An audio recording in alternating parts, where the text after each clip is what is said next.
correct? Yes. Okay, good, thanks. All right, my contact info, you guys already have seen that a couple times today, so I'm not going to go into too much depth with that. Yeah. Yeah, Ken, your screen is gone. It's your slide's not up. It's just a big Good. blank sheet there. Okay, let's try this again. Yeah. Share that, share this. We're going to go with from current slide, screen sharing. My screen sharing is paused. Why is that? I can't imagine. All right, well, nothing's ever easy. You kind of lost it when you went to check the audio, so I don't know if that. Okay. Well, It still has you as the co-host, so you should still have the capability to share. okay.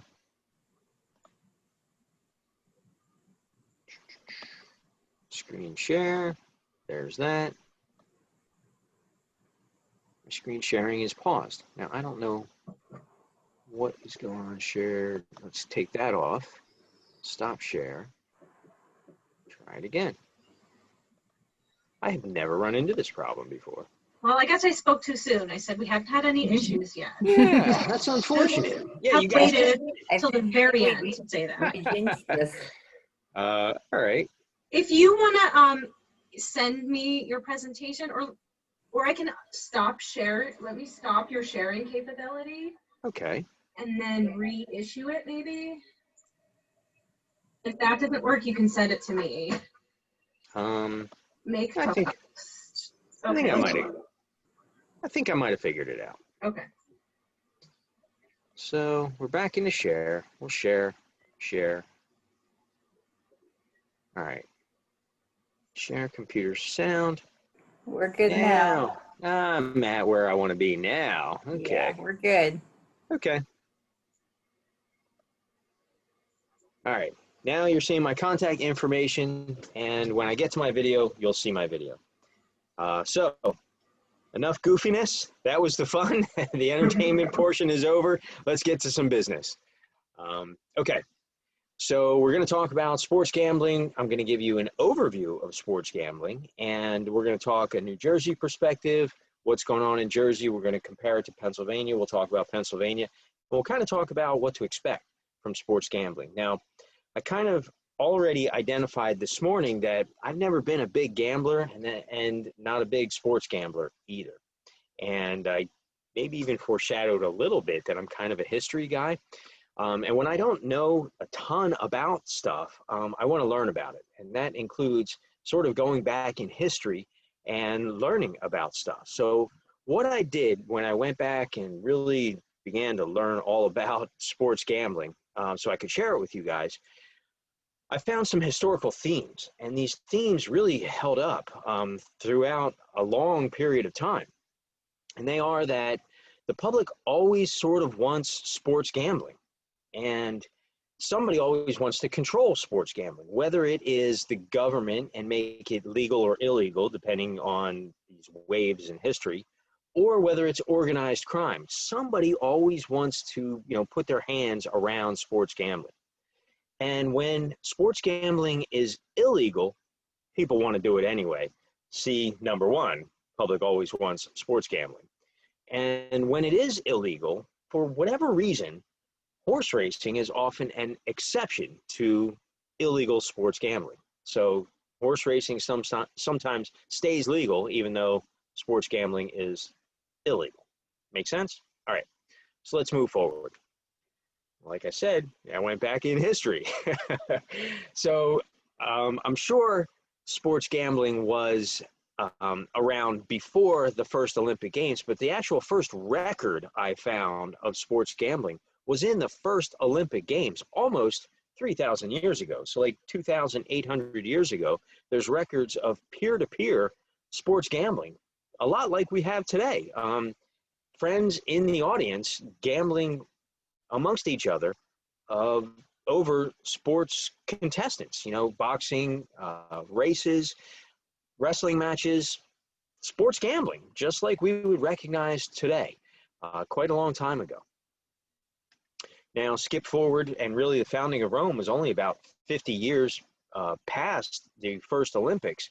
But, you know, jump forward dozens of years or hundreds of years, and, you know, the Roman Empire, there was lots of sports gambling in the Roman Empire. The Romans bet on gladiator fights, they bet on chariot races, they even bet on animal fights, which, you know, I find particularly distasteful, but that still exists today. And in New Jersey, there are dog fights, there are cock fights. That's illegal, but it does still exist. So, you know, the more things change, the more things stay the same. In ancient Greece, they had peer-to-peer gambling, just like we have now, and they still have, we still have, you know, animal bets, just like, or animal, you know, fights and wagering, just like, you know, they had in ancient Rome. Now, the gambling wasn't confined just to the Roman Colosseum, like we see here, and it wasn't confined to just the city of Rome. It was all over the Roman Empire. And it even extended all the way to the edge of the empire into Britain. And now, you know, I don't know what level of, you know, history buff you are, the people that are observing this webinar, but, you know, we typically attribute, you know, the end of the Roman Empire to about the 5th century. Now, that's really only the Western Empire. You know, the Eastern Empire went on for quite a long time after that. And, you know, we typically attribute the end of that to the fall of Constantinople. But, you know, honestly, we can kind of get technical about that. And people did live by the ancient way of life all the way up to the 15th century. Now, why am I, you know, noting that, you know, the Romans were in Britain, and why am I talking about the 15th century? Because that brings us to my next slide. The British tried to ban what we would kind of consider casino gambling, you know, cards and dice, in the 15th century. And, you know, kind of the goal here is not to really go into the history so much, but to get us into Pennsylvania and New Jersey. So we're kind of jumping, you know, into the 15th century, into medieval times. And so sort of the opposite of what we've had recently, where sports gambling was illegal, but casino type gambling was legal. In the 15th century, they had the opposite, which was sort of, you know, casino type games. Cards and dice was illegal, but sports gambling was legal. And sports gambling back then was fox hunting. And here's the first example of our exception: horse racing. Now, jump across the pond, and we're talking about the first racetrack built in New York in 1655.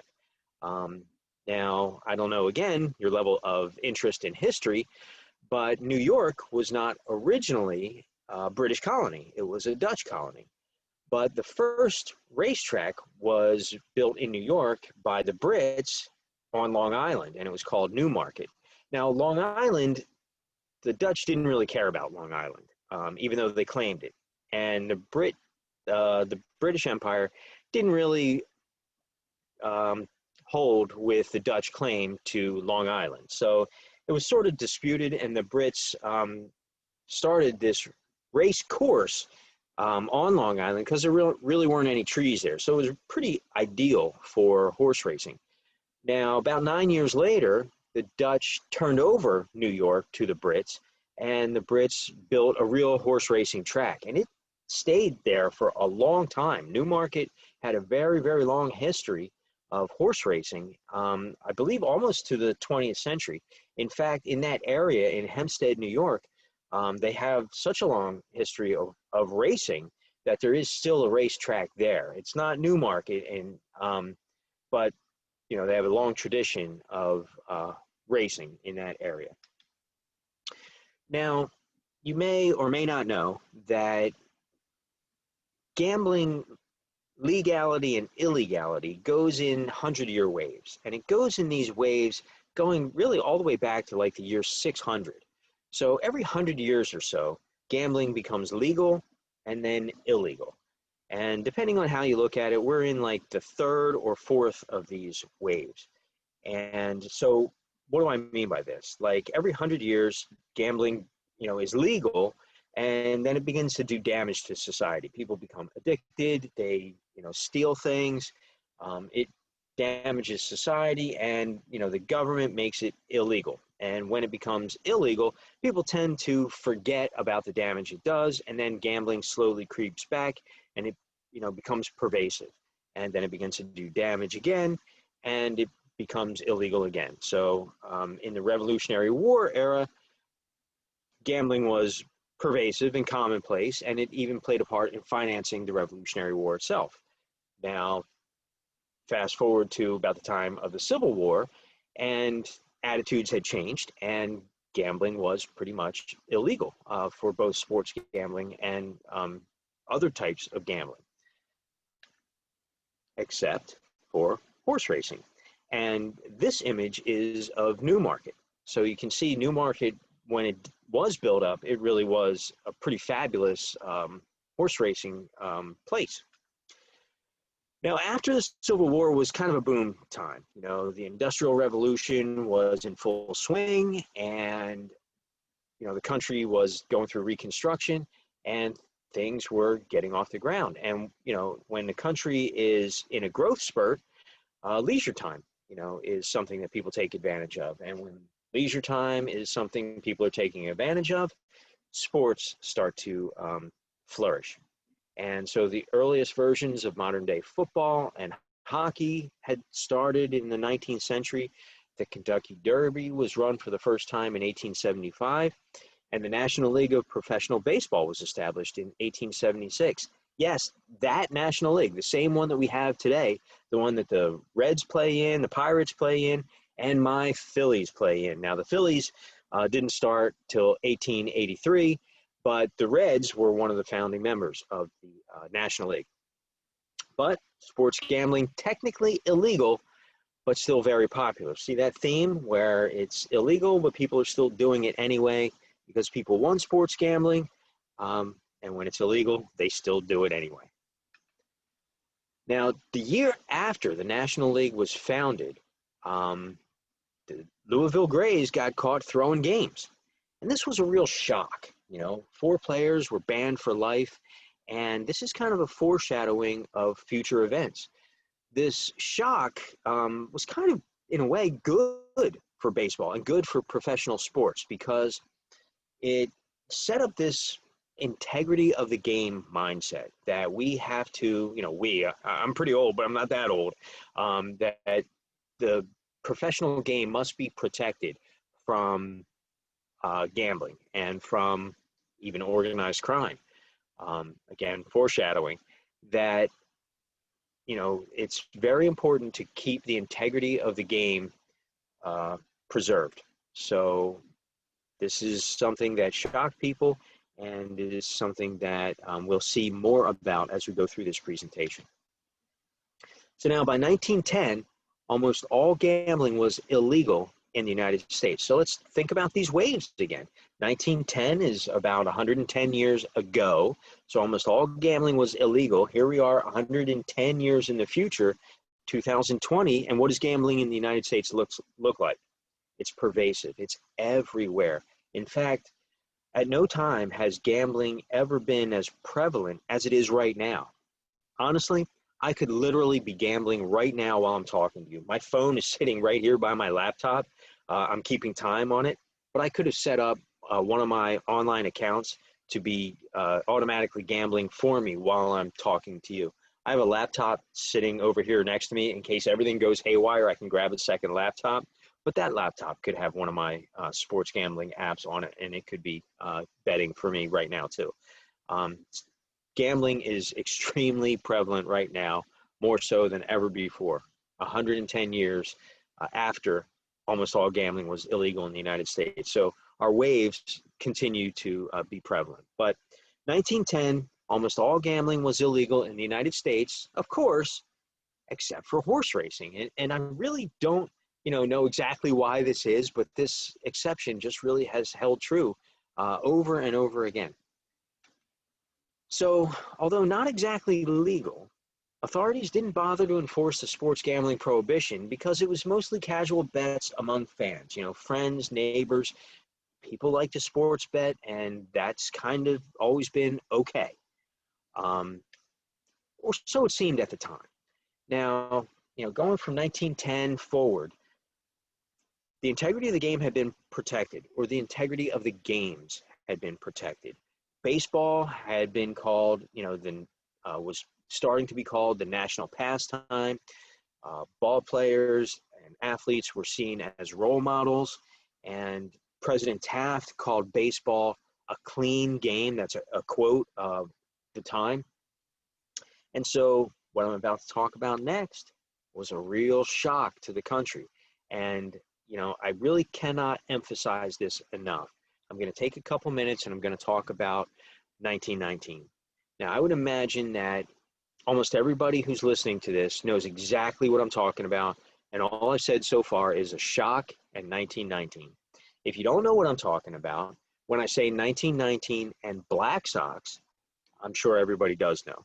And if there's a couple people out there that don't know, when I say shock, Black Sox, 1919, and World Series, that's probably everybody now.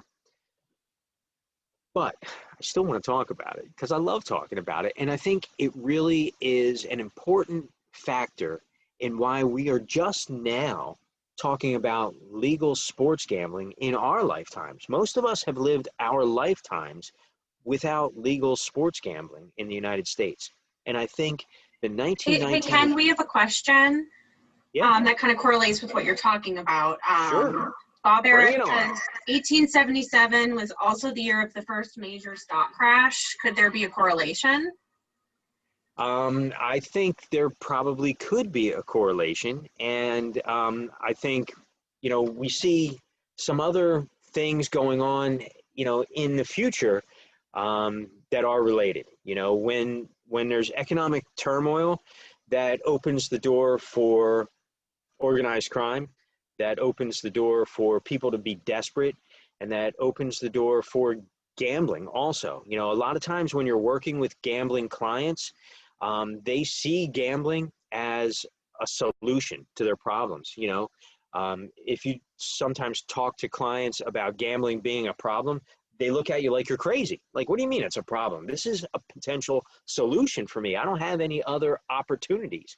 And so a stock market crash, economic turmoil can certainly set up a scenario where it seems like there's no other opportunities but gambling. So yeah, I think that's absolutely a very prescient observation. Make sense? So back to the scenario set up by the 1919 World Series. So no question, the Sox threw the World Series. So, if there's anybody out there that, think that it's not quite certain whether this was thrown or not, because we're all on Joe Jackson's side, right? We're all on Shoeless Joe's side. We've all seen, if you build it, they will come, but there is no question. The White Sox threw the World Series. And the reason we know that is because my pointer's not really working, but maybe you can see my little pointer here. Eddie Cicotti rolled over in court. So you can see this headline is from September of 1920, so almost a year after the series. The White Sox were a way better team than the Reds. That's who was playing in the World Series, the White Sox versus the Reds. And everybody knew the White Sox were a way better team. And so when the Reds won the World Series, people started talking. And, the rumors went around and investigations went out. And in September, 8 Sox players were indicted. And when they went to court, Eddie Cicotti, who was kind of the ringleader, that's why he got 10 grand, he rolled over. He spilled the beans. He named names. He told dollar figures. And the losers, or, the players on the losing team, their share was over $2,000. So they didn't get rich by, throwing the series. And the winner's share was in the neighborhood of what they got by throwing the series. So, kind of an aside, maybe a story for a different day, is, they did it because they were angry at their owner. But, Eddie Cicotti totally told the whole story. We know exactly what happened. And what did happen is that the World Series was 9 games back then, not 7 games. Interesting. But the Sox started to lose the first couple games, and they didn't get their money. So they were fed up, and they started to win, and they won the next couple games. Then they got their money, and then they lost, and the Sox lost the World Series. So I think we totally can make the argument that when they tried, they won. And so they could have won that World Series for certain. Now, I want you to look at this political cartoon. And this was not an easy political cartoon to find. This was from that era. But when you go back and look at political cartoons and you look at articles from back in like 1920, 1919, 1921, they don't look like this. This is kind of modern looking. Most political cartoons from back then have a lot of stuff in them. You know, they take a lot of reading. They take a few minutes to really look at them. And I really wanted to come up with something I could show you folks. And this was a pretty good one. But when you look at them, what you really come up with, and when you really go back and look at what happened back then, what you come up with is kind of really demonstrated in this cartoon, that the players were banned and the public kind of looked at the players as being like weak pawns of the gamblers and the organized criminals. Yeah, they were blamed, and it was a complete shock to the country. Like, their hearts were hurt by this. But the players kind of, weren't beat up too bad by the public over this. It was the gamblers that were really beat up by this. And this cartoon kind of shows that it was Uncle Sam that said, no gambling on this. You have to keep out. And it protecting the integrity of the game. That phrase like echoes down, and reverberates down the decades, all the way to our, current time. And you're going to hear that said also not by me later in this presentation. And I think this really plays a role in why sports gambling, was illegal all the way up to very, very current times. Now, I also put the name Arnold Rothstein in here, and I would imagine a lot of people know who Arnold Rothstein is, and I would also imagine a lot of people don't know who he is. But I'm going to say the phrase organized crime.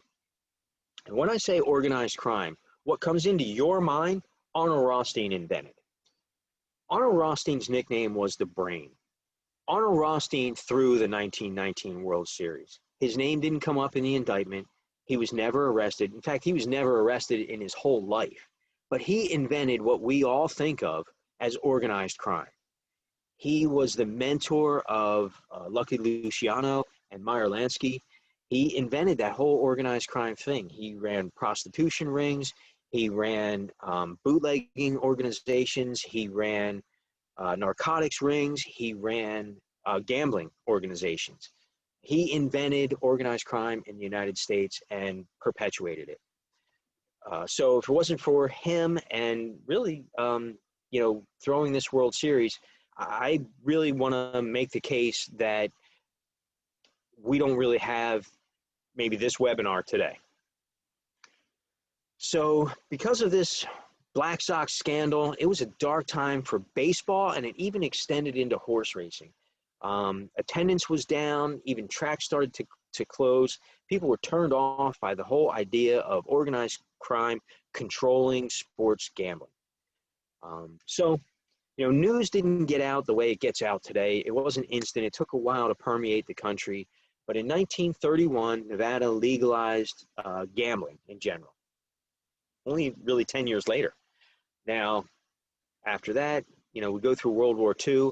And, again, I'm a bit of a history buff. And to kind of put it in perspective, of the countries that participated in World War II, the only one that didn't have its cities destroyed was really the United States. So, we move into the 50s, 49, Nevada legalizes sports gambling. The 50s is another prosperous time for the United States, a boom time. And what happens in boom time, sports proliferate, people are doing well, money is prevalent, things are going pretty good in the United States. And again, although not exactly legal, the authorities didn't bother to enforce the sports gambling prohibition because, you know, it was mostly casual bets amongst fans, and, you know, neighbors betting with neighbors, uncles and nephews, you know, gambling with each other, or at least so people thought at the time, right? But what, you know, really was going on in the 50s? Well, Arnold Rothstein had moved on, and now we have Meyer Lansky, Lucky Luciano, really true organized crime. When I say organized crime, now what you're thinking of is organized crime across state lines, really very prevalent organized crime. It was so big, such big business now that the states couldn't control it, and the federal government had to step in. And when the federal government did step in, they stepped in with a series of laws. And the first of these laws, and I'm not going to beat you over the head with the laws, but I got to talk about the first one, the Wire Act. The Wire Act was a law that banned the use of telephone and telegraph wires across state lines for gambling. And there were some exceptions to this. Well, it wasn't exactly horse racing as an exception, but it fits in with my theme. So first of all, the Wire Act was really only meant to go after organized crime. It was never meant to stop me from picking up the phone and, you know, calling my friend and placing a bet with my friend on the telephone. That was never what the Wire Act was for, and it really wasn't used for that. But what the exception really was, let's say New York allowed sports gambling and Nevada allowed sports gambling. You could place wagers using telephone or telegraph wires between New York and Nevada. But let's say Pennsylvania did not allow sports gambling and Delaware did not allow sports gambling. You could not place bets between Pennsylvania and Delaware. So that's what the Wire Act was. It was a way for the federal government to go after organized crime. So let's jump forward and let's talk about PASPA. Why was sports gambling illegal in the United States? And, you know, some people may be surprised to find out how new PASPA really was. PASPA was the Professional and Amateur Sports Protection Act. So just that name, you know, think about that. What are they protecting professional and amateur sports against? They're protecting it. They're protecting the integrity of the game, protecting against organized crime. Guys like Meyer Lansky, guys like, you know, Arnold Rothstein. So PASPA was sometimes called the Bradley Act, named after its sponsor, Bill Bradley, the former basketball player and New Jersey congressman. So it only, you know, 1992 federal law. But interestingly, PASPA, you know, allowed states that already had sports gambling to keep it. And also, interestingly, allowed New Jersey to try to legalize. It gave a window for New Jersey. So let's talk about, you know, the states that were allowed to keep sports gambling, because I know those states sometimes get forgotten.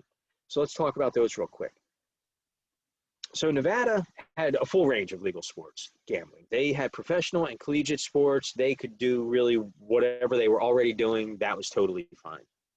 Oregon had sports gambling. They, from 1989 to 2007, Oregon operated a sports betting lottery called Sports Action.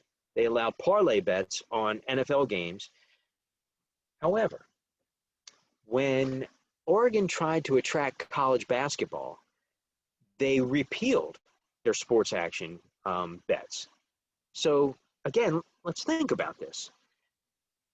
They had the mechanism where they could bet on professional football, and to attract college basketball and to protect the integrity, they got rid of gambling on NFL games. So this is why I keep making this point that the shadow of 1919, of organized crime, of this shock to the nation's psyche, you know, this shadow, you know, really reverberated for decades.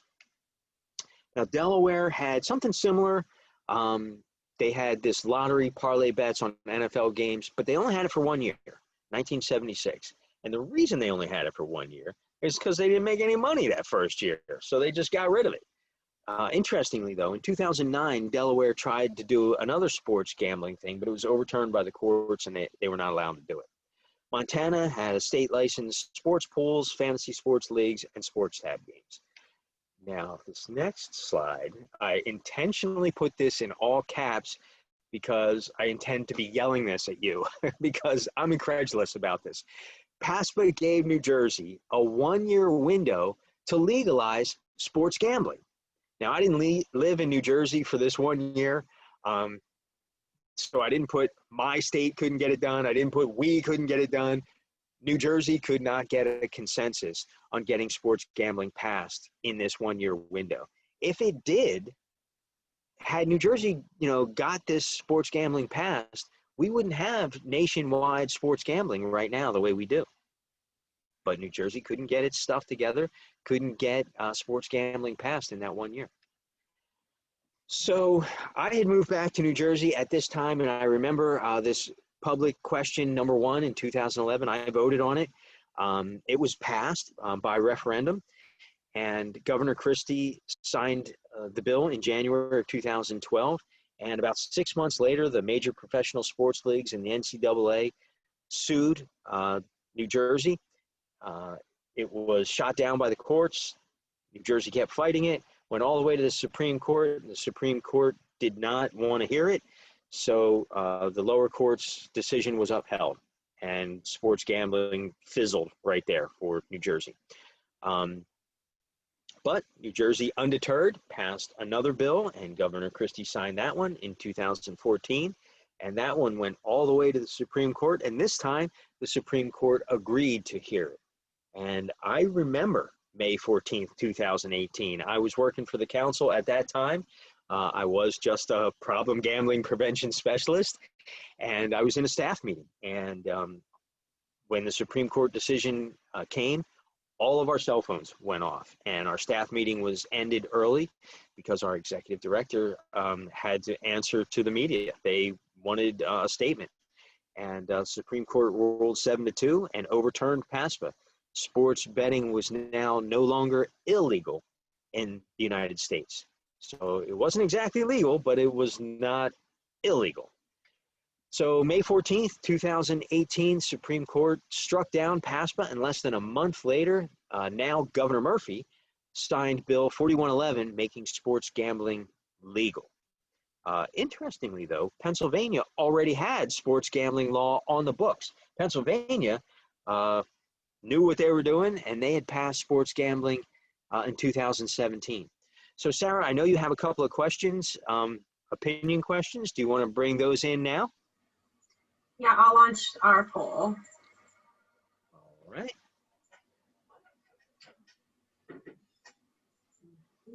Because we're about to shift gears a little bit. So the question is, do you believe sports betting is bad for the integrity of sports? And do you believe Pennsylvania should allow prop bets like the length of the national anthem? I'll keep it open for about a minute. Okay.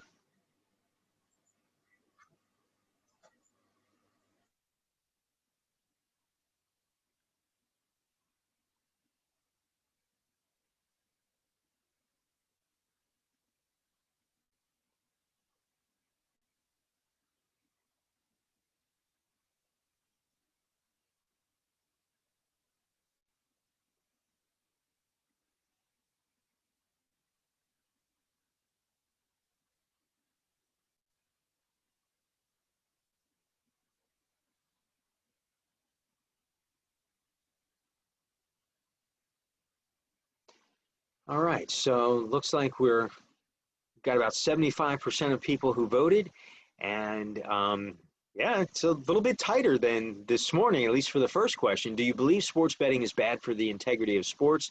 63% of respondents said yes, it is bad for the integrity of sports. 38% said no. And for the second question, do you believe Pennsylvania should allow prop bets like the length of the national anthem? 22% said yes, and 78% said no. So very interesting. Thank you for your opinions on that. I don't honestly have an opinion on either one of those. I think it's very interesting to see what's going to happen with integrity. I can't wait to see what happens. I'm not going to be surprised if we find that there is going to be an integrity problem at some point in the future. I kind of half expect to see an integrity problem. And as far as prop bets, I know that New Jersey allows them.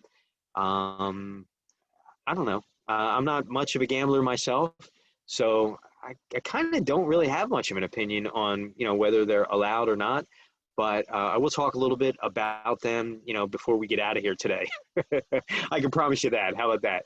So, okay, I'm going to close that. I don't know if I can close it for everybody, but I know I can close it on my screen. How about that? Does everybody else still see him now, Sarah? I don't know. With the polls, I closed them. Okay, cool. Oh, wait. So good.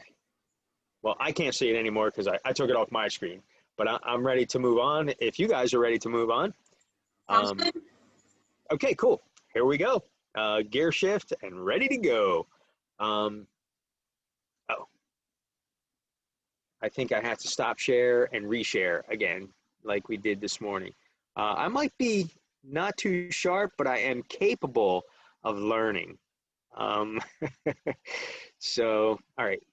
I believe I'm capable of learning. So I want to close this PowerPoint. Now I want to come all the way back down here.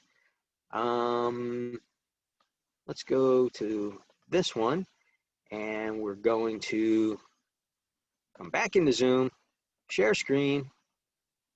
We're going to click on this and share. And from current screen, oh, really? All right. I think you're seeing my New Jersey shout at the audience screen, and here we go. Okay, so we went through this, and this is where we were. All right, so now that gambling or sports gambling is legal in New Jersey, by the end of the first year, New Jersey was number one. The 12th month, New Jersey had more sports gambling than Nevada. So the number one sports betting capital is New Jersey.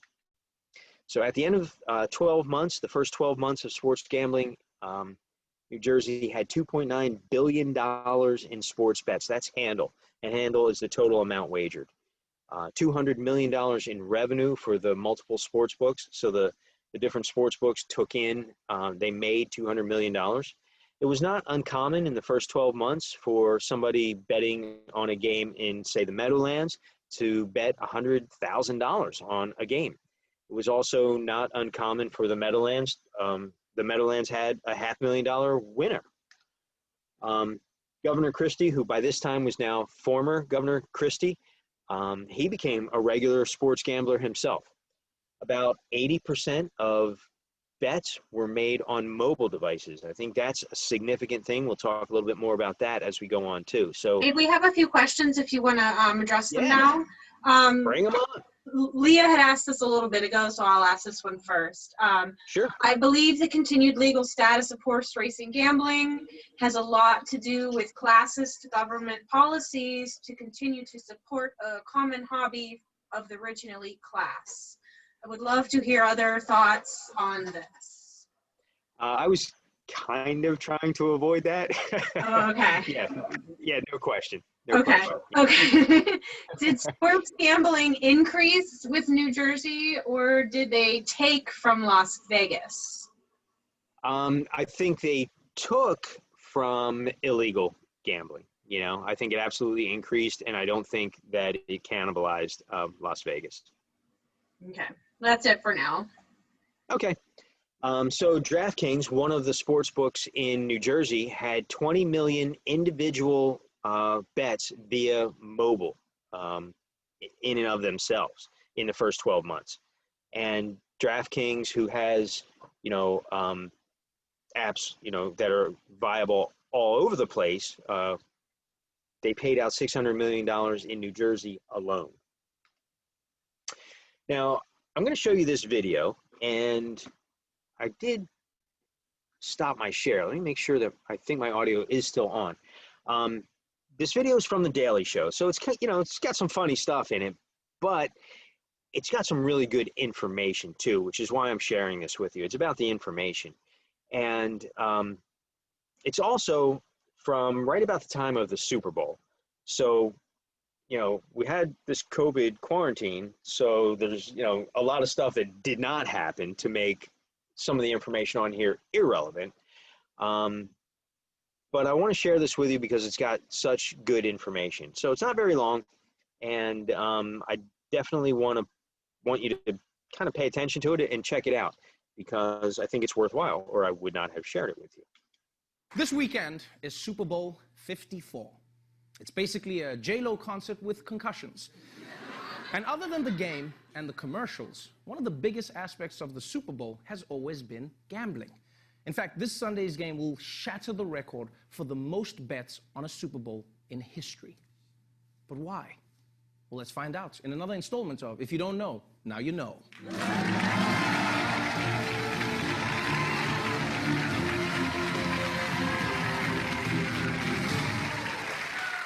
The Super Bowl has always been the biggest day of the year for sports betting. The same way St. Patrick's Day has always been the biggest day of the year for street vomiting. This year, an estimated 26 million Americans will wager $6.8 billion. And one of the reasons it's such a big day for betting is because you can bet on anything. If it happens at the Super Bowl, you can probably bet on it. Coin toss, the length of the national anthem, even the color of Gatorade that's dumped on the winning coach. Will any player be arrested in Miami after the game? Other prop bets? How many times President Trump tweets during the game? Will Shakira and J-Lo twerk during the halftime show? Jennifer Lopez, whether or not she's going to show butt cleavage. Yes, for Super Bowl 54, you can even bet on J-Lo's butt cleavage. And let's be clear, there's definitely going to be butt cleavage, but it's probably going to happen during a tackle. But it is true. You can bet on anything that has anything to do with the Super Bowl. Even the length of the national anthem, which is great news for Demi Lovato, because she's singing. So she can bet money on the length of the anthem and then just be like, and the home of the brave.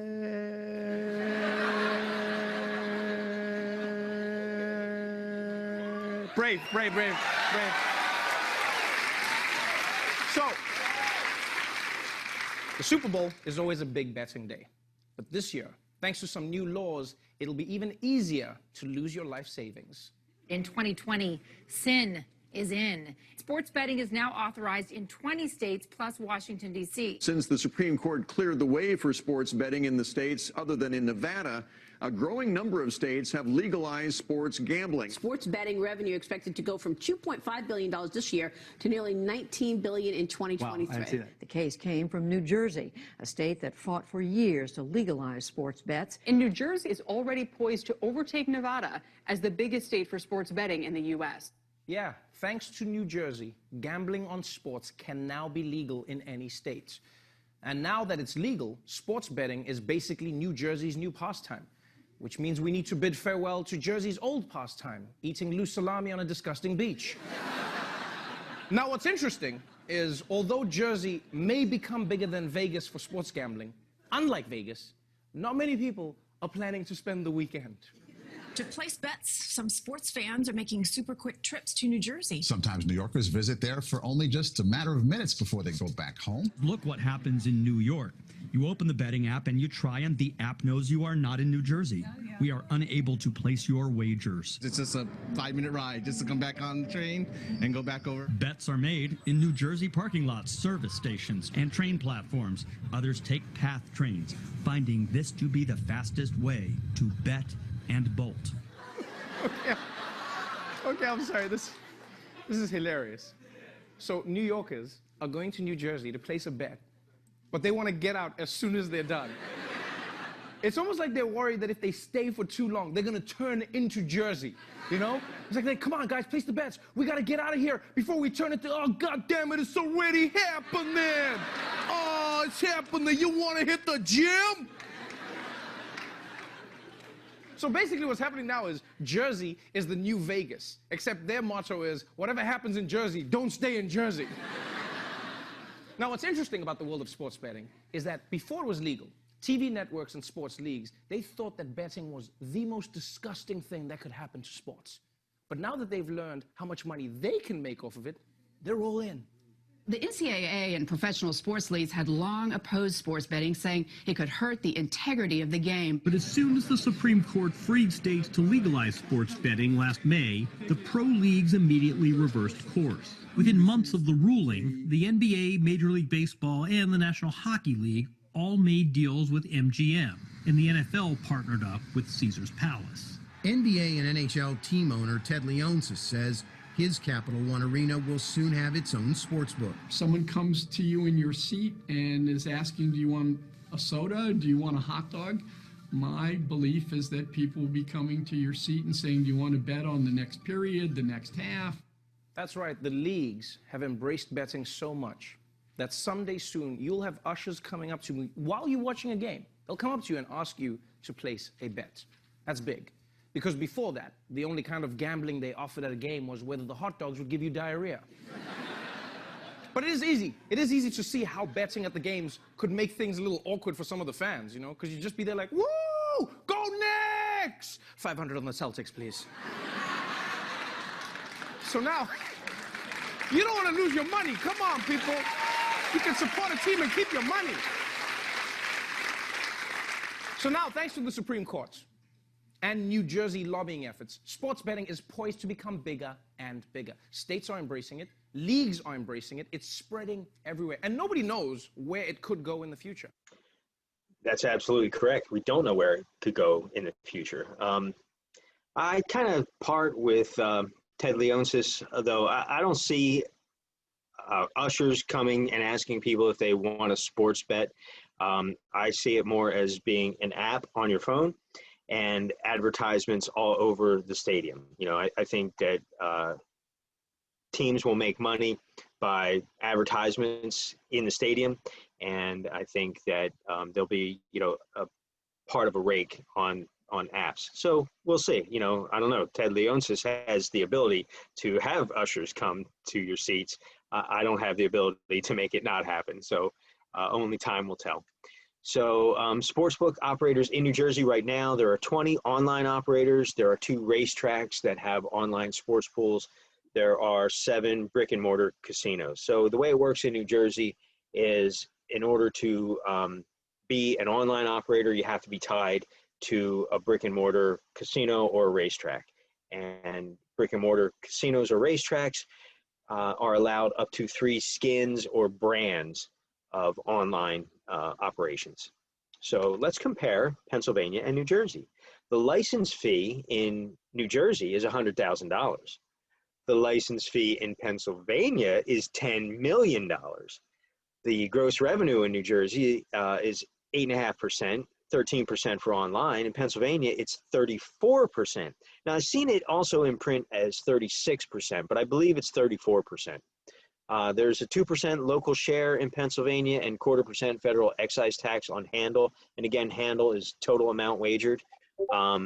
1.25% for local share in New Jersey. So just by looking at those 2 comparisons real quick, you can see a lot harder to make money in Pennsylvania on sports gambling than it is in New Jersey. And 3 skins per casino, as I already talked about, and 1 skin per casino in Pennsylvania. So national anthem, no. PA, national anthem, yes, in New Jersey. What does that mean? Well, Trevor Noah just talked about Demi Lovato. You can bet on the length of the national anthem. In Pennsylvania, you can't bet on that. In New Jersey, you can. In Pennsylvania, you can't bet on coin tosses. You can't bet on the color of Gatorade. You can't bet on J-Lo's butt cleavage.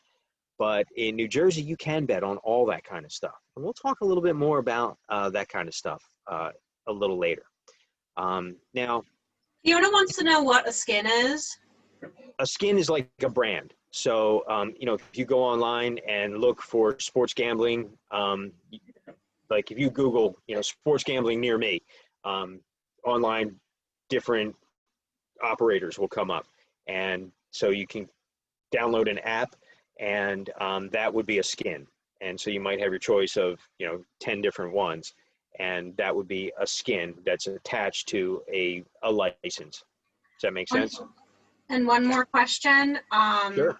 Donna Cartier wants to know, besides a revenue tax, do you see government wanting to tax or have a user fee for all bets, making states looking at this as a source of revenue. You know, I don't see that probably happening. I think that there will be other ways that the government will look to make money, like maybe a percentage of parking, or, you know, additional, you know, food taxes, or overnight room taxes and stuff like that. But you know, I don't know about additional taxes, you know, looking to go over and above what they have on gambling. Now, you know, I'm not a legislator, I'm not a lawyer, but I think what they have here is probably what they'll stick with, at least for a while. But, you know, I wouldn't be surprised to see anything in this market change. There's so much money here that, you know, people are definitely going to be looking for ways to tap into it. So I don't see anything changing on the short term, but in the long term, just like Trevor Noah said, you know, who knows where it's going to go.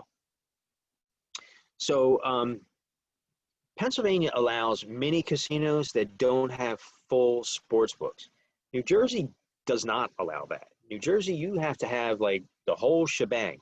And I think what that ultimately means is that in the end, Pennsylvania will have more sports books than New Jersey. There's two very different philosophies between Pennsylvania and New Jersey. New Jersey's philosophy, and it really shows all the way back to that very first slide where Governor Murphy signed the legislation in the first month. But Pennsylvania already had it on the books. Even though Pennsylvania already had it on the books, people don't really realize that, I think, because Pennsylvania was slower to make it happen. That's kind of been the whole story with Pennsylvania. They're like more deliberate. Pennsylvania has been more deliberate and more concerned with doing it right than doing it fast. And, you know, that's certainly an outsider's point of view. But I think, you know, the very bottom of this slide kind of speaks to that. In New Jersey, although you have to have, you know, a full sports book, while your sports book is under construction, you can get a transactional waiver that is reviewed every 9 months. So you can essentially have, you know, a place under construction that's under a tent and get, you know, this transactional waiver while your paperwork and stuff is going through. Pennsylvania, it takes as long as it takes, and when it's done, it's done.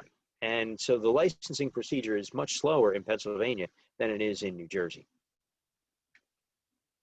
So what did the first 12 months of sports gambling look like in Pennsylvania? Well, in the first 12 months, Pennsylvania became the #3 sports gambling spot in the country, with over $1 billion in sports bets. In the last 3 months of the first year, almost half of their sports bets came in the last 3 months. And if you look at them, $194.5 million in September, $241 million in October, and $316 in November. So really big jumps in the last quarter of the first year. 84% of handle in November of 2019 online, which is a key driver of sports gambling growth. Just like New Jersey, a huge portion of sports gambling is done online through mobile devices. 12 total sports books, 7 of which were online. So I found this cool article in the Meadville Tribune. Now, I never heard of Meadville. I think I'm saying it right. You know, maybe it's pronounced differently locally. I'm not sure, but I'm going to go with Meadville. It's from December 21st. So why did I pick December 21st? It's a long way away from where we are today. Well, it's the end of that 12-month period, and it's before COVID. So, you know, it gives us a pretty good perspective of what had gone down in that first year. They predict that $10 billion in wagers is realistic at some point in the future for Pennsylvania. And that seems realistic to me too. If it wasn't for COVID, New Jersey would have surpassed $5 billion this year. That 34% tax comes after payouts for Pennsylvania. So what that really means is when players win, Hey, Ken, Fiona Go ahead. wants you to explain what's the handle. Handle is a total amount wagered. So it's not the amount of money that that is won or the total amount of money that's paid out. It's the total amount of bets. Does that make sense? So total amount of money placed as bets. So, all right. So anyway, I was getting back to when, where was I? Taxes. so the tax comes after payouts. So when players win, Pennsylvania loses. So even though Pennsylvania, even though revenue or not revenue, even though handle really went up by a lot in September, October, November, tax money really didn't go up by a lot in September, October, November. Tax money stayed pretty even at $5 million because payouts also went up by a lot. You follow me? So bets went up, but payouts went up too. And that may change, from year to year, but that's just how it went this past year. So let's look at the fiscal year for Pennsylvania, the fiscal year that just ended in June. Fiscal year sports betting, now there wasn't any sports, March, April, May, and really June. Pennsylvania still had $2.5 billion in sports betting handle. That's, to me, incredible. And again, handle is the total amount of wagers accepted. Almost $2 billion of that was mobile devices. Mobile sports gaming handle in June of 2019, so last June, was only $19 million. This June, $88 million. And think about, what was going down in the world of sports this past June. There really wasn't sports this past June, right? Major sports leagues really still were not in action. So people were getting resourceful about how to bet on sports, in Pennsylvania. So imagine what next June is going to look like, because hopefully we'll have COVID behind us, sports will be back to normal, and sports gambling is going to be even higher. Now, so far, all we've really talked about is the industry, and the industry is looking pretty good, right? For people who want to gamble, gambling is available.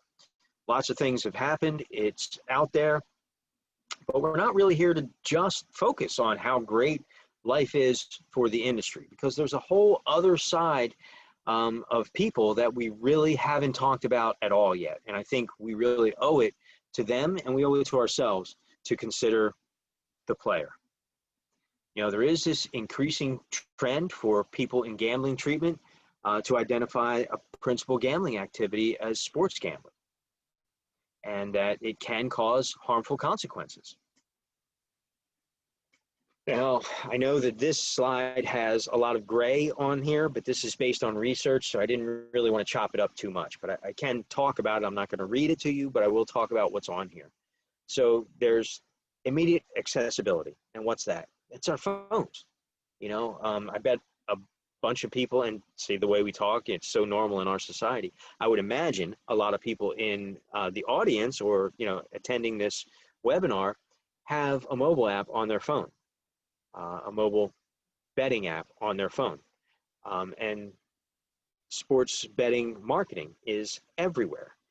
Even when they're not marketing, it's everywhere. If you turn on a sports show, if you watch ESPN or Fox Sports, they're always talking about sports gambling. That's just part of sports nowadays.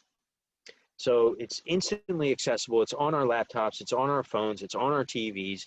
It's a part of every game now. But that's not the only thing. It's,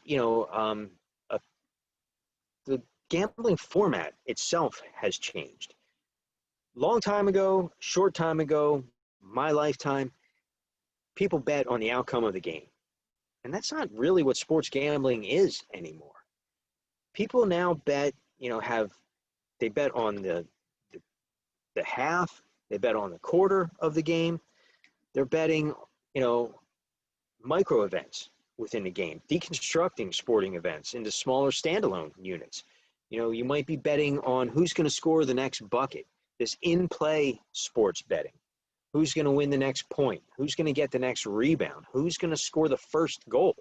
All of that stuff really has shortened the lifespan of a bet. You're no longer really betting. I mean, of course, you can bet on the outcome of the game, but that type of sports gambling is less prevalent, or at least becoming a lot less prevalent than it once was. And online sports betting accounts for 30 to 50% of all online gambling, or at least that was true in 2016. And I think that's higher now, and I think that's going to continue to get higher. I think a lot of online gambling, is going to be related to sports gambling. Now, that wasn't true during COVID. During COVID, a lot of sports gambling, disappeared, but it'll be coming back, and it'll be coming back very strong. We have a question. Sure. Is there any guess as to how much of the money was a result of problem gambling versus just gambling in sports betting? Now, it's really hard to put a figure on that or even a guess on that because people don't want to know. And when I say people, the industry doesn't want to know. I have had an occasional industry insider talk to me over lunch and say, hey, we understand that probably, some of our, big time VIPs probably have a problem, but, they're not going to say that in a webinar, and they're not going to, they're not going to get caught dead, saying that, but they understand that. And, the industry is made up of people. And there are good people and there are bad people. There are people out there that want to protect their players, and there are other people that don't quite care so much, but they don't really, they don't really want to know, so I don't think that there is any kind of information where you can find out what percentage of handle comes from disordered gamblers. I don't know of any information out there like that. I sort of have a related question. Sure. Say like someone knows they have an issue and they want to be on a list like they do in a physical casino. Is that possible for like FanDuel and Fox Sports? Absolutely. Most operators have their own sort of self-banning, and I know Pennsylvania has self-exclusion for fantasy sports. I believe it lasts 1 year, and then you can, re-up it after 1 year. I know that for Pennsylvania, it breaks down between fantasy sports. It breaks down for online. I believe you call it iGaming in Pennsylvania. It breaks down for brick and mortar casinos.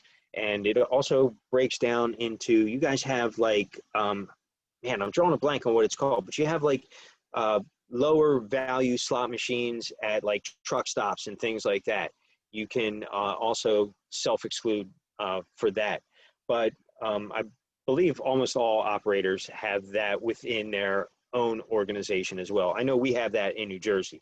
Like you can ban from casinos, you can ban from online, you can ban from both through the state, or you can just ban from like Caesars or just ban from the Borgata, depending on, what your favorite is. So there's a variety of ways to do it. The best way is the most things you're banned from, the better.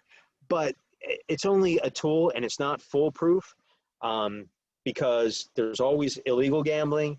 And, I'm a clinician, so, the value that I see in that is that a person says, at least in one moment, I can't control myself and I need help. So that opens the door for me in treatment to work through that. And I hope that helps.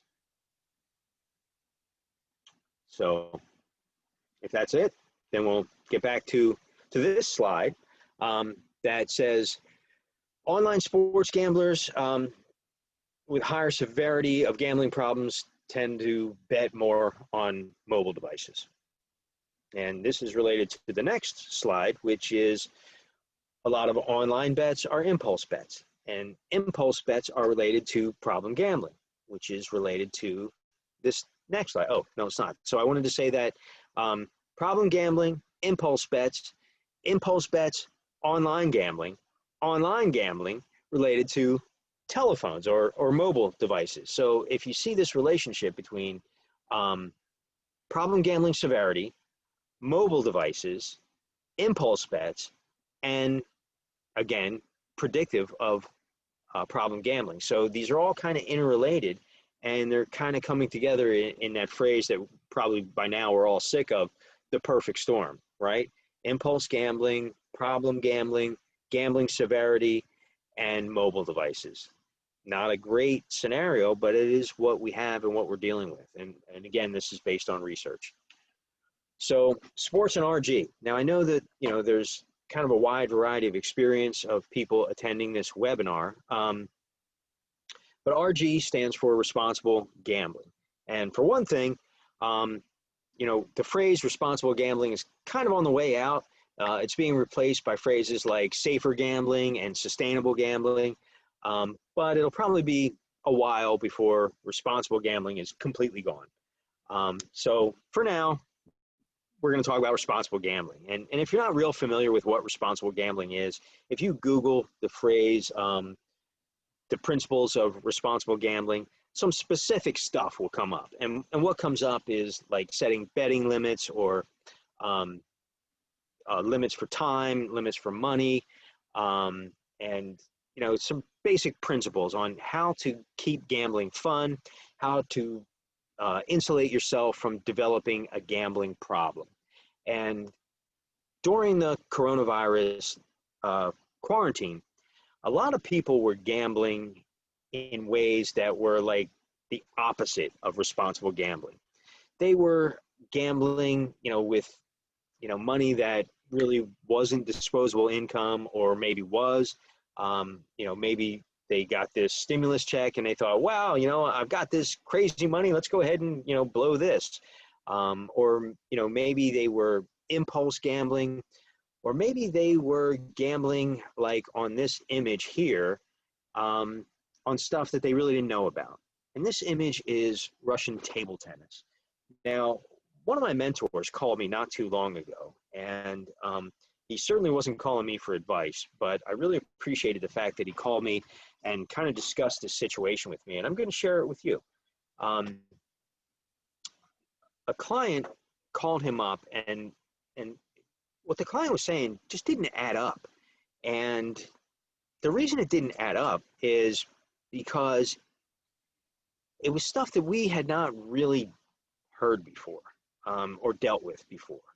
And the client was a male, and the client had only been gambling for a year or so, and sports gambling during the coronavirus quarantine, and had gambled away a lot of money, $100,000, and he was gambling on these kind of events, obscure betting markets. The client didn't even really know what he was gambling on. He knew it was table tennis, and he knew it was overseas, but he didn't know what country it was from. And there's all kinds of stuff that you can be gambling on nowadays, like under 17 soccer, or table tennis from, you know, China or Russia, or soccer from countries that you're not even sure quite how to pronounce the name of the country. There's lots of stuff available now that wasn't really available last year. And so this guy started gambling, and he got himself into a hole pretty quick, because he was new at it. And he was in this hole, and he started to chase these losses. And he was not, you know, he was unfamiliar with what he was doing. He was gambling on low profile stuff, and, you know, he wasn't really gambling on dog surfing, but he kind of might as well have been, because it wasn't a predetermined strategy. He was just chasing losses, and he didn't really know what he was doing. And he just kept losing and losing and losing. And he was betting on live stuff, and he was able to watch what he was betting on. And even though he didn't know, he was getting instant feedback. He could see what was going on. And as soon as the match was over, he didn't have to wait for the paper next tomorrow to see, oh, I lost, and to think it through, and, a 4 o'clock game later that day, as soon as that match was over, he knew he had lost, and he knew how much he was down, and he had the ability to try to win it back instantly because there was another match coming up right away. He had this, shorter time frame and rapid reinforcement. And this is what he was betting on. This is my own screenshot of my own FanDuel account. And you can see I don't have any money in my account, but this is exactly what it looks like. You can see, this is the live screen, and all these red dots are where there's live stuff going on. And all you have to do is click on it, and a box pops up right here, and you can actually watch the live game that you were betting on. And this guy was watching live Russian table tennis, and it got pretty ugly. It got pretty ugly fast. Fortunately, it seems like guy's doing pretty good now. Got into recovery. It's pretty early, but seems like he's doing well. And I don't want to call out FanDuel too bad because other apps have this too. This one is my DraftKings account, and I also have a zero balance in this one. Not because I've gambled down to my last dollar. Well, in DraftKings I did, but in FanDuel I just opened it up so I could take a look at it. I'm never been a big bettor, but in this one, the live option just isn't quite as flashy, right? It doesn't really catch you as much as this one does. So I would definitely expect to see in the future these get much flashier and much more attractive. So I want to shift a little bit into talking about flashier and more attractive. Let's talk about advertising. Advertising emphasizes ease of access. It's so easy to do, and that's something I've been talking about as maybe not so positive, because it is super easy to do. The value for the money is something that is emphasized in advertising too. And the advertising also normalizes sports betting. I talked to you about former Governor Christie sports betting pretty frequently. It becomes an everyday activity, and it's really popular, especially among young people. Now I'm going to show you these commercials. And before I even show them to you, I want to warn you that, they're about rugby or Australian rules football. And I know Pennsylvania is not a hot spot for Australian rules football, but I'm not showing you that. What I want you to see is the mechanisms that they're advertising, because they're here too. And even if you haven't seen them before, you will be seeing them because they really are here. And these are the kind of things that are online. And these are the kind of things that are catching people's attention. And the first thing that I want to call your attention to is this is pretty low-key cool. Pool table, racetracks, TVs on the wall, men and women interacting. This is a pretty cool scene. And then this guy is going to come up and he's going to talk to you about a really interesting, innovative new feature. I'm going to try and stop after each one of these commercials. They're all real short, but it's a little tricky to do. So if I mess it up, please bear with me. And if I don't mess it up, forget I even said anything. On top of their already great odds, Ladbrokes now gives you Odds Boost. Just make your selection on any race, then press the Odds Boost button and watch your odds get even better. And best of all, it's available to every punter on any race, every day. Go, you good thing. Make already great odds even better. Get Odds Boost and bet better with Ladbrokes. All right, so what's Odds Boost, right? Well, operators have a rake. They take a percentage of the odds. That's how they make their money. So it's really just a loss leader. They take a little bit of a hit, so they don't make quite as much money, and you have the potential that if you win, you will actually make a little bit more money. But it's not necessarily a good bet. So it seems great, and it could potentially be good, but it's not an automatic. It's not a slam dunk. But it's definitely coming. It's already here on some apps. It's the little things. They go unnoticed by most. but they can change the game in a heartbeat. As the official wagering partner of the AFL, CrownBet's advanced mobile app gives you better odds and a superior betting experience on every match. CrownBet, the game just changed. All right, that is really just standard advertising. If you pick the right app, it doesn't take much, you can do better. But I also want to call your attention to this scene. Again, young people, they're obviously cool, hanging out with men and women, having food, having fun, nice drinks. And it looks like this guy and this girl are holding hands in this image, but want to bring it back. Hey, with Sportsbet in the Melbourne Cup, place a win or each way bet, and if your horse runs Second, third, or fourth. It's no longer win, place, or show. Even if your horse comes in fourth place, it'll pay out. And this, I believe, is already here in the United States as well. or even fourth, cash back up to $100. Spring, the best time of the year with Sportsbet. Download us. They are unstoppable. It's all over, mate. Can't lose from here. There it is. The curse. Come on, cash out. Hold the phone. That is not Dorsey Road. What are you waiting for? Oh, that is a sickening sight. Oh, this is ridiculous. They couldn't catch a cold. Cash out with Sportsbet and get out of your bet early.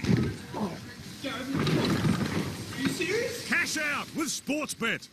So cash out, this is here already too. Let's say that for the ease of conversation, you're betting on the outcome of a game. And before the game is over, maybe your win would be $100, again, for ease of conversation. But to avoid, a grand slam in the bottom of the ninth, you get the chance to cash out and take $80 now. Or if your team is down, instead of losing and getting zero at the end of the game, maybe you get $40 now, and you're able to turn that over and continue to keep gambling. Like I say, cash out is definitely here already. The game's about to change with CrownBet's Best on Ground special.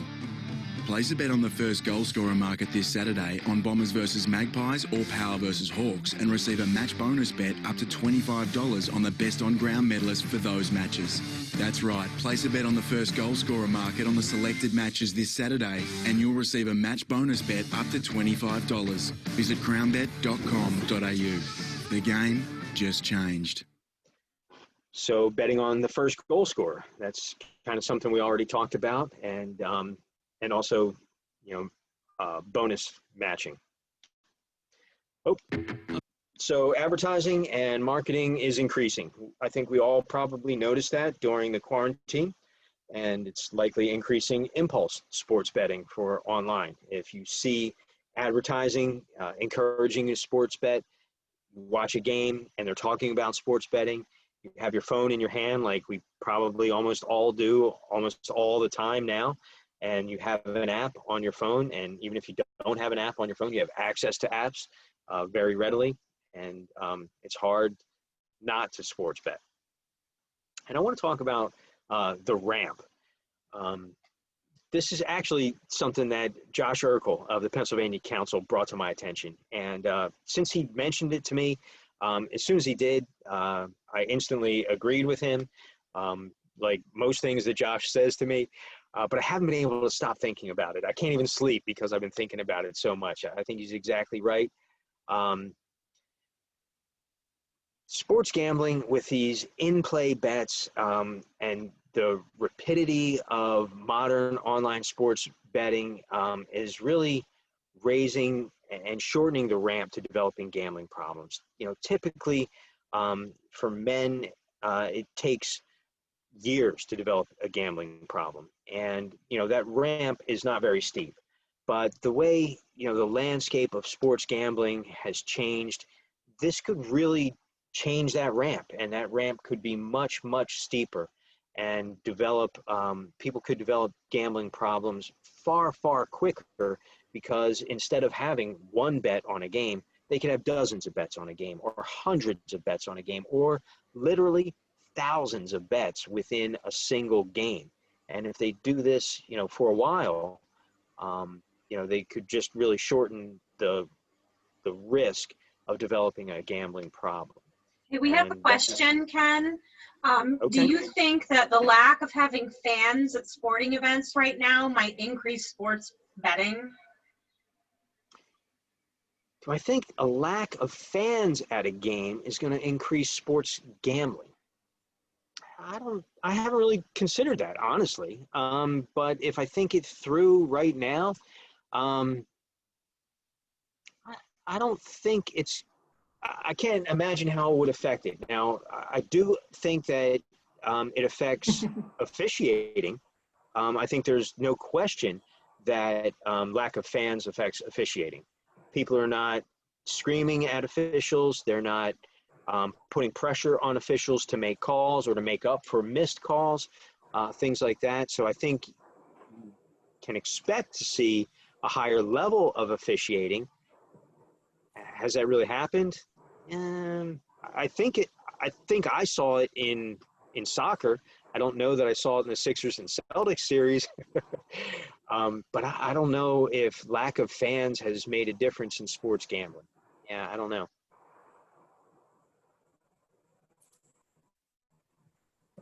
Any other questions? Okay, well, I'm gonna move on. She just made another comment that people like to interact with the game, and that might just be another option since they can't be there.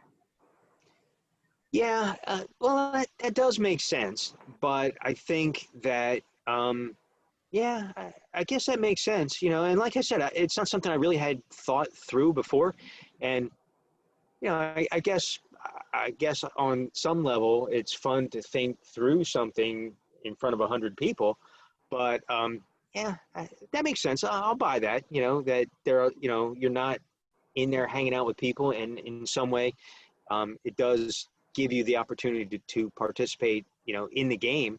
So sure, yeah, I'll buy that. Okay, so back to the slide at least. So someone, seems to me this was interrelated a little. Okay. So somebody who has a gambling disorder will often, play down to their last dollar. And even if they can, pull themselves away while they still have some money in their account, there's so many cues in the environment that might cause them to go back to their app and play those last couple dollars that were left in there. And, they can make those rapid deposits. They can get right back in action. It's so easy to do. This kind of speaks to that as well. This, again, a lot of great material on here, but, based on research, so I didn't want to chop it up too much, but I did pull two kind of highlights out of here. And what this really says is that,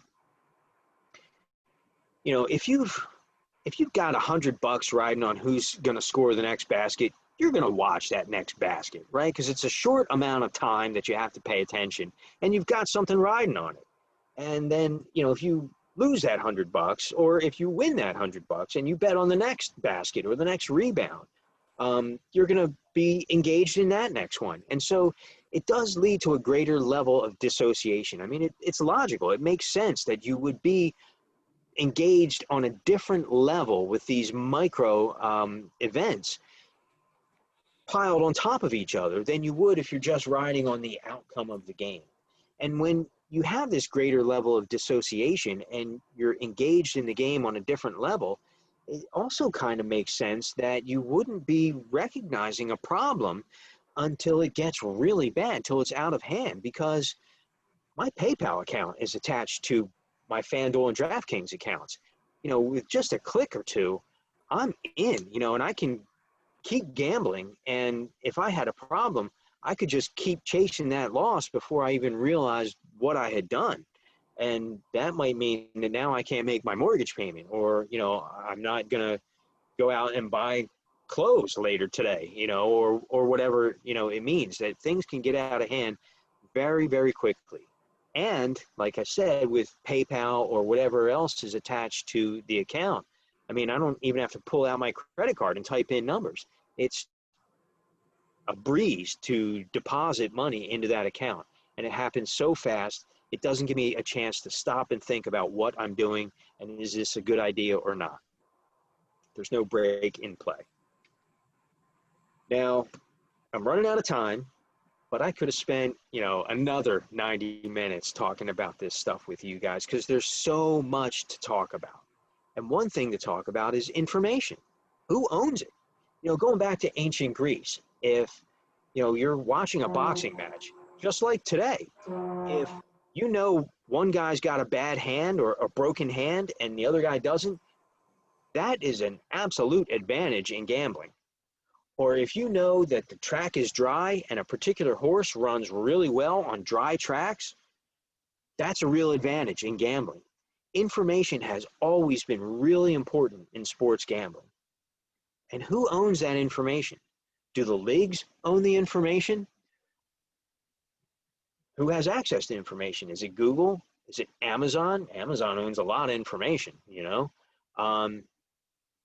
Do the players get a cut of the information? Do they negotiate that into their contract if the leagues own the information? Is that something that we're going to see negotiated in the future? Is there an official information carrier of the NHL, or will there be an official information supplier to FanDuel? I believe these things are already being negotiated. So this is something that, probably could have been a webinar in itself. But honestly, I really wanted to focus on New Jersey and Pennsylvania, and I thought it was a little bit outside of today's scope. So I didn't focus a lot on that, but it's absolutely a consideration, and it's something to think about for our future. And speaking of the future, I didn't even talk about esports, because for a big chunk of 2019, esports were the only sports in town. And I know a lot of people, especially people my age, don't really get esports. Why on earth would somebody watch somebody else play a video game? Well, esports are huge. If you look at the bottom of the screen, there's 500 million esports enthusiasts. Total wagers between 12 and $15 billion this year alone. During COVID, esports were it. There was a huge esports explosion, but even without the quarantine, esports were huge. There are professional esports leagues, and in New Jersey, you can gamble on esports. In Pennsylvania, you cannot, which is why this webinar didn't have a lot of esports in it, because you can't gamble on esports in Pennsylvania. However, if DraftKings is saying esports is going to be one of the company's biggest categories in the future, let's talk about what happened with DraftKings and FanDuel in New Jersey. Before PASPA was overturned and sports gambling was still illegal in the United States, DraftKings and FanDuel figured out a way around that law in New Jersey. To this day, fantasy sports is not considered gambling in New Jersey. It is considered gambling in Pennsylvania, but they skirted the law in New Jersey. And so what's considered gambling in Pennsylvania is not considered gambling in New Jersey. So I believe that what you are going to see in the future in Pennsylvania are operators, maybe DraftKings, maybe FanDuel, maybe other ones, figuring out a way around the law that prohibits gambling on esports. There's just too much money to leave on the table and not allow it. When sports gambling has been illegal all throughout history, the people have wanted to gamble on sports. And even when it's illegal, they've done it anyway. Now I'll leave you with that there. And that's really the end of my presentation. I have just a little bit of time for questions. If you have any questions, I'm happy to discuss them with you. And thanks for hanging in there with me. Hey, I just wanted to throw out there that Josh said he's sorry if he's causing you not to sleep. He's a participant on the webinar today. You say that now.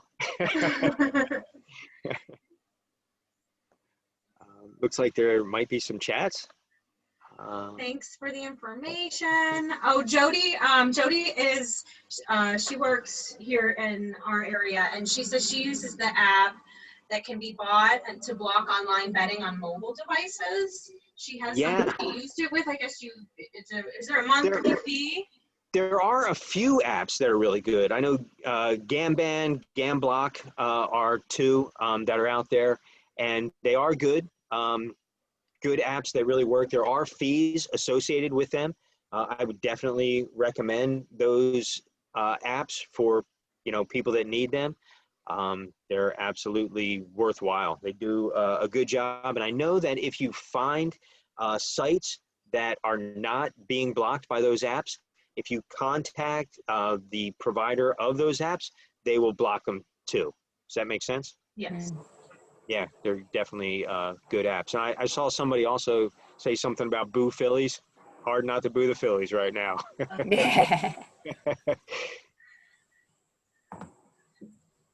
Does anybody have any more questions for Ken?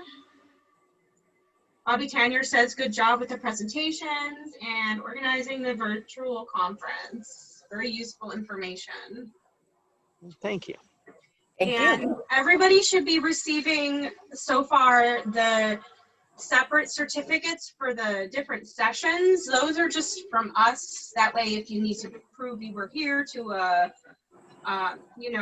boss or somebody, you have that. If you need social work credits or Act 48 credits or PCB credits, all that information is going to come out in an email when we're all done explaining what you will need to do to get your credits sorted out. I don't know if Stephanie, you wanted to close or wrap up with anything about WCCC social work program? Well, I just want to reiterate the social work credits. Once you follow the email that Sarah is sending you, your social work credits will come to you via email in a couple of weeks, just so you're aware of that. And I just want to take the opportunity on behalf of the Westmoreland County Community College to thank Ken and Jody and Sarah for all the hard work you've done today. Great information, and we appreciate being part of this. And if you guys have suggestions as to if you want to hear Ken back next year to elaborate more on, this whole new world of sports betting, he said he could fill a whole nother 90 minutes. So we put it in our survey. If you want to hear more about online sports betting and things like that, or any other gambling related topics you'll want to hear about next year. Or video games. Well, we were told that gambling was not a youth problem, so that's what juvenile probation wasn't able to participate. So I thought maybe we could, involve that realm too next year. Well, the average age of a video game player is 34. A lot of people don't realize that video games are kind of my thing. So I think we found our topic maybe for next year. Hey, Bob said, bring him back. Perfect. All right, everybody. Well, like I said, Sarah's sending out our participation certificates, but more information will come along either today or tomorrow morning about how you got to go about getting additional credits squared away. All right. Thank you, everybody. Have a nice afternoon. Thank you. Thank you. Bye. See ya.